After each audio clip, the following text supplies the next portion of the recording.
اسمي هاجر، وكانت عندي 24 عام.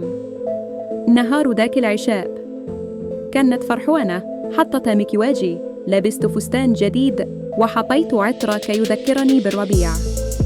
هو عيط لي وقال: عندي مفاجأة ليك، غير تعشي معي وغد نصلح كل شيء. أنا صدقت، خليت قلبي يغلب عقلي ومشيت. الدار كانت ساكتة بزأة، حتى هو كان ساكت، غير كي يضحك وكي يقول: عارفة شحل بكيت عليك. ضحكت وأنا كنهز الكاس، لكن منين دخت فهمت. السم ماشي في الأكل. كان فالثقة اللي أعطيت ليه من جديد.